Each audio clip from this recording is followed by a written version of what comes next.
نحمده ونصلي على رسوله الكريم اما بعد فاعوذ بالله من الشيطان الرجيم بسم الله الرحمن الرحيم رب اشرح لي صدري ويسر لي امري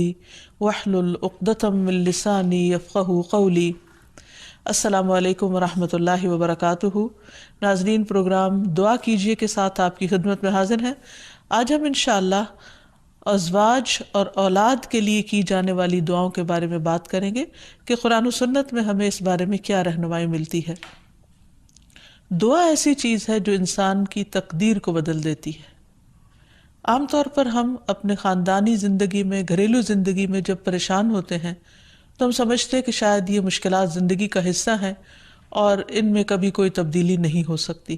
حالانکہ اللہ سبحانہ وتعالیٰ کے لیے کسی بھی چیز کو بدلنا کچھ بھی مشکل نہیں۔ بعض اوقات ہمیں شیطان یہ وسوسہ ڈالتا ہے کہ یہ چیز تمہاری تقدیر میں لکھ دی گئی تھی،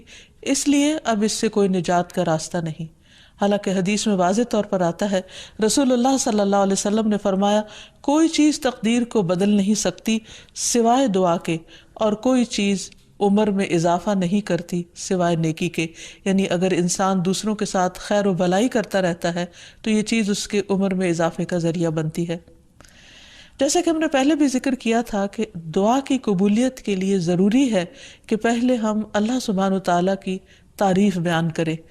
اللہ سبحانہ وتعالیٰ کی تعریف کے بے شمار کلمات ہیں جو نبی صلی اللہ علیہ وسلم نے ہمیں سکھائے ہیں۔ ان میں سے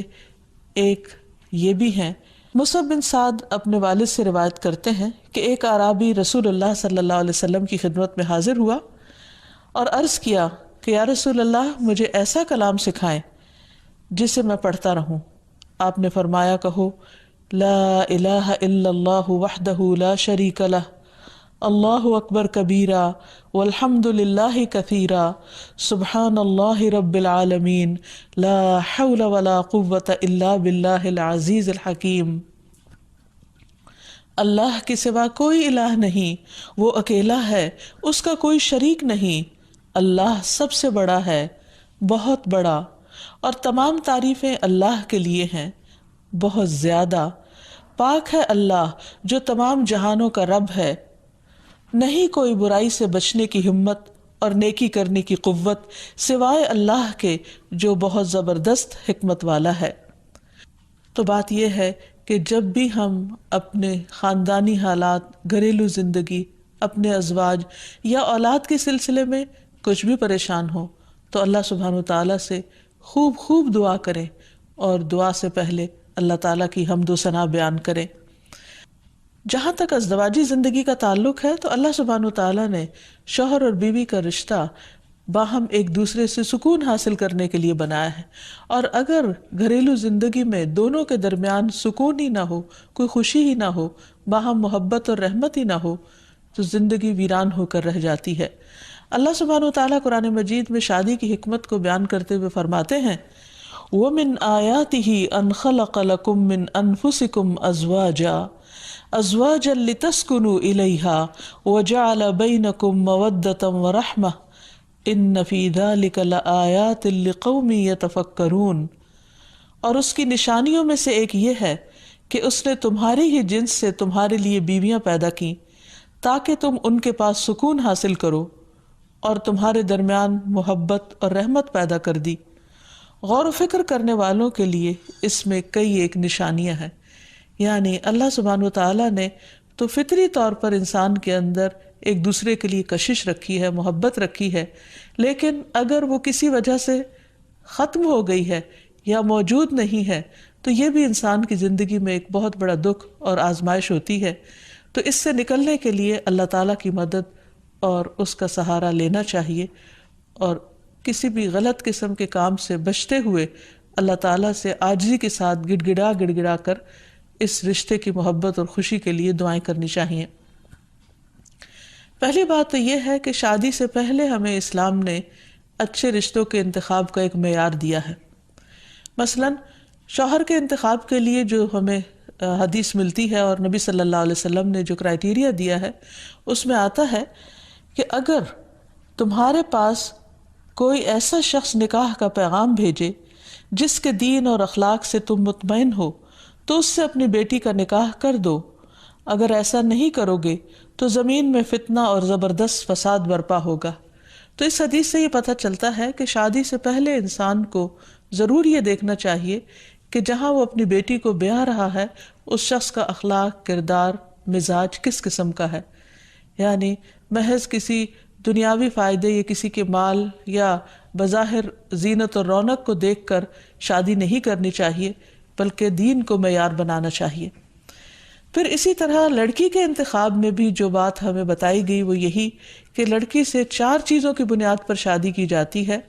لیکن نبی صلی اللہ علیہ وسلم نے جو خاص طور پر تلقین کی وہ یہ ہے فَاظْفَرْ بِذَاتِ الدِّینِ تَرِبَتْ یَدَاک، کہ تم دین والی کا انتخاب کرو،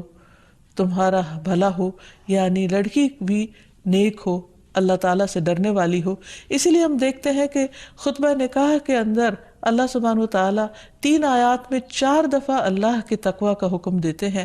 کیونکہ جب تک انسان اللہ تعالیٰ سے نہیں ڈرتا اس وقت تک انسان انسانوں کے حقوق صحیح طور پر ادا نہیں کر سکتا۔ ایک اور حدیث میں بھی نبی صلی اللہ علیہ وسلم نے نیک عورت کو دنیا کی بہترین متاع قرار دیا، فرمایا دنیا فائدہ اٹھانے کی چیز ہے اور دنیا کی بہترین متاع نیک عورت ہے۔ یعنی کسی بھی مرد کی سب سے بڑی خوش قسمتی یہ ہو سکتی ہے کہ اسے جو شریک حیات ملے وہ نیک ہو، با اخلاق ہو اور خاندان کو بنانے والی ہو، رشتہ داریوں کو جوڑ کر رکھنے والی ہو۔ لہٰذا اس سلسلے میں اگر ہم نکاح سے پہلے ہی اللہ سبحانہ وتعالیٰ کے احکامات کو مد نظر رکھیں تو بہت سے مسائل سے بچ سکتے ہیں۔ رشتے کے انتخاب کے بعد نکاح کرنے سے پہلے استخارہ کرنے کا بھی حکم دیا گیا۔ استخارہ دراصل کیا ہے کہ انسان اللہ تعالیٰ سے خیر مانگتا ہے کہ یا رب اگر اس جوڑ میں بھلائی ہے، خیر و برکت ہے تو اس کام کو ہمارے لیے آسان کر دے، اور اگر خیر و بھلائی کہیں اور ہے تو ہماری رہنمائی اس طرف کر دے۔ استخارے کی باقاعدہ دعا نبی صلی اللہ علیہ وسلم نے سکھائی ہے، اور صحابہ کہتے ہیں کہ آپ ہمیں قرآن کی سورت کی طرح یہ دعا سکھایا کرتے تھے۔ ہمیں بھی اس دعا کو یاد کر لینا چاہیے، نہ صرف یہ کہ شادی اور نکاح بلکہ دیگر مواقع پر بھی جب انسان زندگی میں کوئی اہم فیصلے کرنے جا رہا ہو تو اس دعا کو ضرور پڑھ لے۔ پھر یہ کہ نکاح ہونے کے بعد بھی انسان خواہ بظاہر حالات درست بھی کیوں نہ ہوں، باہم ایک دوسرے کے ساتھ محبت اور ایک دوسرے کی خیر و بھلائی کی دعائیں مانگتا رہے۔ اس سلسلے میں جو ہمیں ایک بہترین دعا قرآن مجید میں سکھائی گئی ہے وہ ہے ربنا ہب لنا من ازواجنا وذریاتنا قرۃ اعین واجعلنا للمتقین اماما۔ اے ہمارے رب، ہمیں ہماری بیویوں اور اولادوں سے آنکھوں کی ٹھنڈک عطا فرما اور ہمیں متقین کا امام بنا، یعنی ہماری جو آئندہ نسل ہو یا جو ہماری آئندہ جنریشنز ہوں وہ نیک ہوں، خدا خوفی رکھنے والی ہوں۔ اور یہ کہ ہمیں اپنے ازواج سے اور اولاد سے آنکھوں کی ٹھنڈک دے، یعنی خوشی عطا کر کے ہم جب ان کو دیکھیں اور ان کی زندگی میں ان کو پھلتا پھولتا دیکھیں اور خوش دیکھیں تو ان کی خوشیوں سے ہمیں خوشیاں نصیب فرما۔ اسی طرح رسول اللہ صلی اللہ علیہ وسلم نے ایک اور دعا بھی سکھائی ہے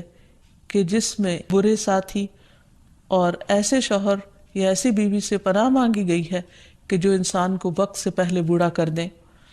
حدیث میں آتا ہے اللہم انی اعوذ بک من جار السوء ومن زوج تشیبنی قبل المشیب۔ اے اللہ، میں تیری پناہ طلب کرتا ہوں برے پڑوسی سے اور ایسے ساتھی سے جو مجھے بڑھاپے سے پہلے بوڑھا کر دے، یعنی اس کے بد اخلاقی اور اس کے برے کردار یا اس کی طرف سے ملنے والی اذیتوں سے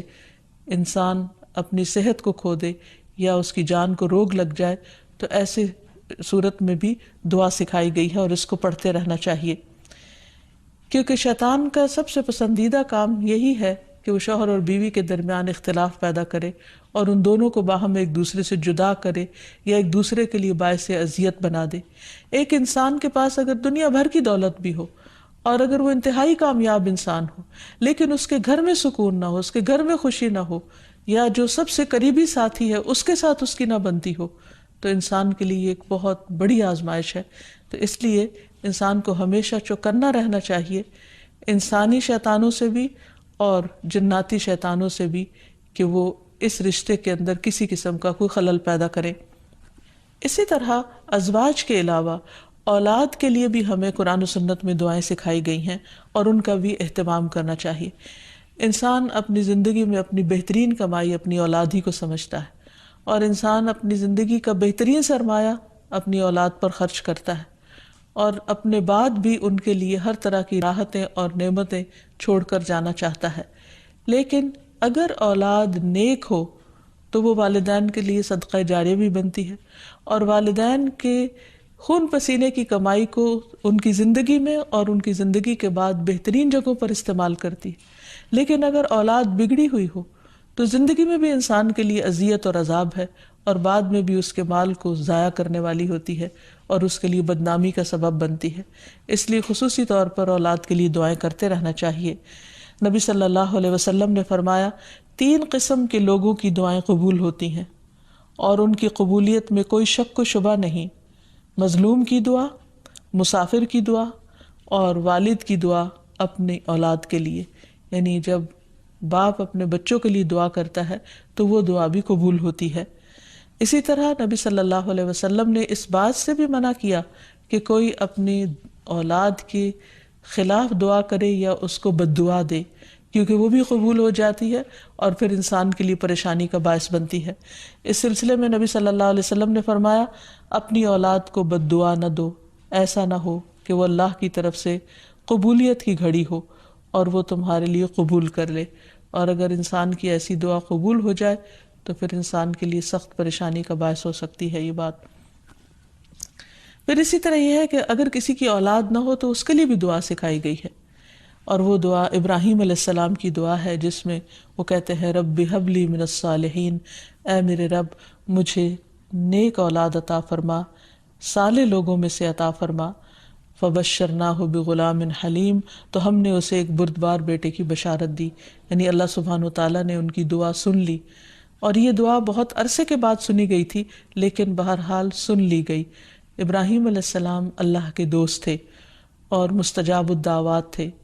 ان کی دعائیں قبول ہوتی تھی، لیکن یہاں یہ بات بھی پتہ چلتی ہے کہ دعا کی قبولیت کا مطلب یہ نہیں کہ جس وقت انسان منہ سے کوئی بات نکالے اسی وقت پوری ہو جائے۔ اس کی پورے ہونے میں بعض اوقات کئی سال گزر سکتے ہیں، جیسے ہم دیکھتے ہیں یوسف علیہ السلام کے واقعے میں، ابراہیم علیہ السلام اور دیگر پیغمبروں کے سلسلے میں۔ اور پھر ہم اس بارے میں یہ بھی دیکھتے ہیں کہ جس طرح ابراہیم علیہ السلام کی دعائیں قبول ہوئی تو انہوں نے اپنے رب کا اس پر شکر بھی ادا کیا اور فرمایا، الحمد للہ الذی وہب لی علی الکبر اسماعیل و اسحاق ان ربی لسمیع الدعاء، کہ اللہ کا شکر ہے جس نے مجھے بڑھاپے میں اسماعیل اور اسحاق جیسی اولاد دی، بلا شبہ میرا پروردگار دعائیں سننے والا ہے۔ اور حقیقت یہ ہے کہ اللہ تعالیٰ پیغمبروں کی بھی سنتا ہے اور پیغمبروں کے علاوہ باقی لوگوں کی بھی دعائیں سنتا ہے۔ اس لیے اولاد کی طرف سے کبھی بھی مایوس نہیں ہونا چاہیے، نہ ہونے کی شکل میں بھی اور ہونے کے بعد ان کی نیکی اور خیر اور بھلائی کے سلسلے میں بھی۔ اور اس میں ہم دیکھتے ہیں کہ زکریا علیہ السلام کی بھی اولاد نہیں تھی تو وہ بھی بڑھاپے تک مایوس نہیں ہوئے اور دعا مانگتے رہے، اور اس سلسلے میں آتا ہے کہ وہ جب دعا مانگتے تو کہتے، رب ہب لی من لدنک ذریۃ طیبہ انک سمیع الدعاء، کہ اے میرے پروردگار مجھے اپنے پاس سے نیک اور پاکیزہ سیرت اولاد عطا فرما، تو ہی دعا کا سننے والا ہے۔ یعنی پیغمبر ہمیشہ صرف اولاد کی دعا نہیں کرتے بلکہ نیک اولاد کی دعا کرتے ہیں۔ اولاد کا ہونا اللہ سبحانہ وتعالیٰ کا ایک بہت بڑا انعام اور بندے پر بہت بڑا احسان ہے۔ اسی لیے ہم دیکھتے ہیں کہ اولاد انسان کے لیے اگر نیک ہو تو راحت، رحمت، آرام اور چین اور آنکھوں کی ٹھنڈک کا ذریعہ ہوتی ہے۔ نبی صلی اللہ علیہ وسلم حضرت حسن اور حسین کو اپنے پھول کہا کرتے تھے کہ یہ دونوں میری دنیا کے پھول ہیں۔ ایک اور حدیث سے ہمیں پتہ چلتا ہے کہ اولاد انسان کی بہترین کمائی ہے۔ فرمایا، ان اولادکم من اطیب کسبکم، تمہاری اولاد تمہاری سب سے بہترین کمائی ہے، بس اپنی اولاد کی کمائی میں سے کھاؤ، یعنی وہ انسان کے لیے حلال ہے، جائز ہے۔ پھر اسی طرح بیٹیاں جو ہیں ان کی تعلیم و تربیت اور ان کی پرورش بھی ایک بہت خیر و بھلائی اور جنت کمانے کا ذریعہ ہے، لیکن اس کے ساتھ ساتھ یہ بھی یاد رکھنا چاہیے کہ اولاد ایک رسپانسبلٹی بھی ہے، ان کے بارے میں سوال بھی کیا جائے گا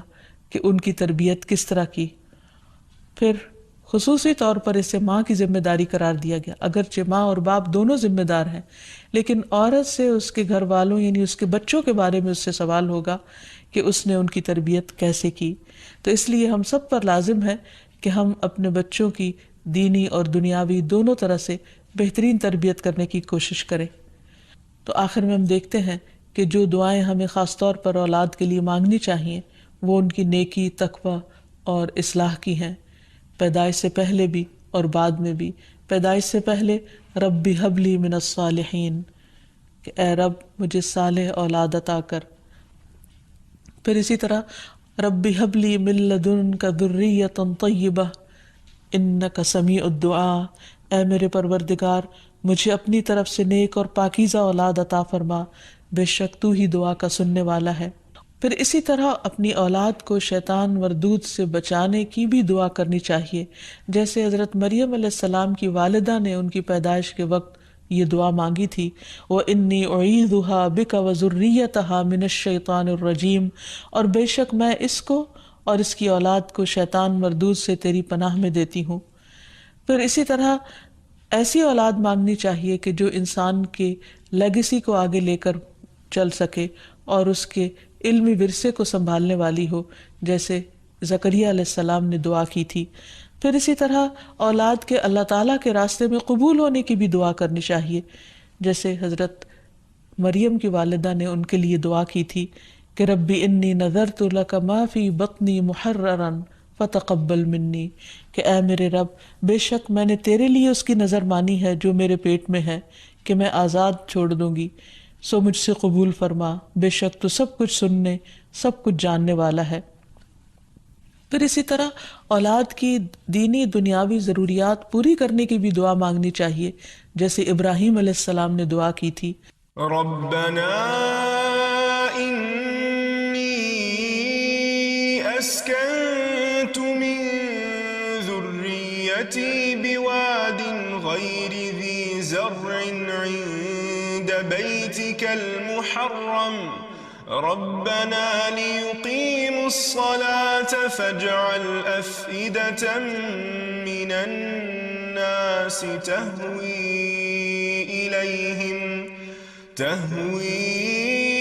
إليهم وارزقهم من الثمرات لعلهم يشكرون۔ اے ہمارے پروردگار میں نے اپنی اولاد کے ایک حصے کو تیرے قابل احترام گھر کے پاس ایسے میدان میں لا بسایا جہاں کوئی کھیتی نہیں، تاکہ وہ نماز قائم کریں۔ پروردگار بعض لوگوں کے دلوں کو ان کی طرف مائل کر دے، انہیں کھانے کو پھل مہیا فرما، توقع ہے کہ یہ شکر گزار رہیں گے۔ اسی طرح ابراہیم علیہ السلام نے اپنی اولاد کے کھانے میں برکت کی دعا کی، اللہم بارک لہم فی اللحم والماء، اے اللہ ان کے گوشت اور پانی میں برکت نازل فرما۔ پھر اسی طرح اولاد کی فرما برداری کی بھی دعا کرنی چاہیے، ربنا وجعلنا مسلمین لک ومن ذریتنا امۃ مسلمۃ لک وارنا مناسکنا وتب علینا انک انت التواب الرحیم۔ اے ہمارے پروردگار ہم دونوں کو اپنا فرما بردار بنا لے اور ہماری اولاد میں سے ایک جماعت پیدا کر جو تیری فرما بردار ہو، اور ہمیں اپنی عبادت کے طریقے بتلا اور ہماری توبہ قبول فرما، بے شک تو بڑا توبہ قبول کرنے والا اور نہایت رحم فرمانے والا ہے۔ پھر اسی طرح اولاد کی اصلاح کی دعا کرنی چاہیے، رب اوزعنی ان اشکر نعمتک التی انعمت علی وعلی والدی وان اعمل صالحا ترضاہ واصلح لی فی ذریتی